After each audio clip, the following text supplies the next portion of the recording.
the Suns. I'm Kevin Zimmerman of the Empire of the Suns podcast and ArizonaSports.com. That's Kellen Olson of the Same Things. The Suns just hired a new head coach, Monty Williams, and general impressions off the bat.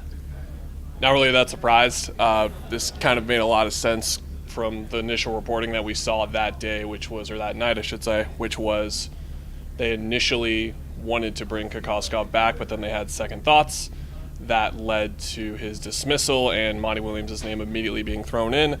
The question really was if Williams was going to accept this job, especially with the fact that the Lakers were in the back, not really in the background, they're always in the forefront as the Lakers, but it turns out the Suns got their guy. It's not clear yet what exactly the time frame of that was. Did the Lakers offer Monty the job? Did he know he was not going to get the job to Ty Lue? We don't really know yet, but overall, it's a win for the Suns. They got the guy that they needed and a guy that we weren't sure they were able to get.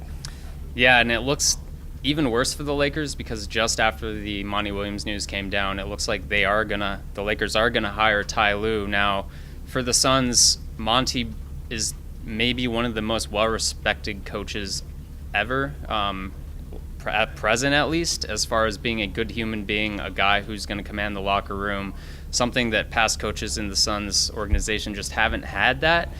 And you look at his playing career, you look at his coaching resume.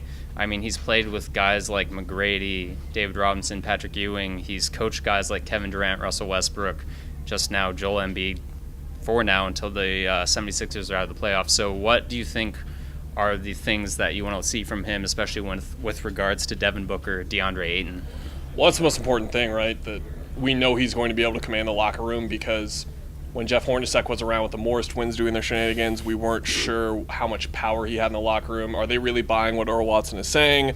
Is Igor Kokoskov commanding the locker room enough and enough of a leader for them to respect him? And we just weren't ever sure of that. We're never going to be able to hesitate with Williams, at least in the early going. I mean, anything can happen with the Phoenix Suns as we've seen, but I think that he has the respect of those players already, and it's going to show throughout the day. We're going to keep seeing guys on social media of the top tier, like I'm sure LeBron's going to tweet about it. Kevin Durant's probably going to get in there too, about how much they applaud this move, and it's big for the Suns to get that. In terms of what to expect from him in his first year and his second year, I think it's just gradual improvement, which is not going to be that hard with this roster considering how young they are and how much young talent they have already. I think that's eventually going to come no matter the circumstances, but to have a coach like Williams who maybe isn't the best X's and O's guy, and once you get to 40, 50 wins, that's when you start to question if he's the head coach you want. But for this stage, he's perfect, and it feels weird to say that. The Suns got the perfect guy almost.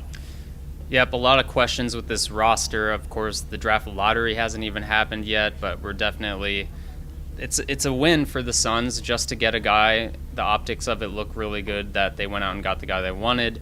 We'll be back. We'll be podcasting at Empire of the Suns. Check out ArizonaSports.com for articles to come. 98.7 FM, Arizona's sports station.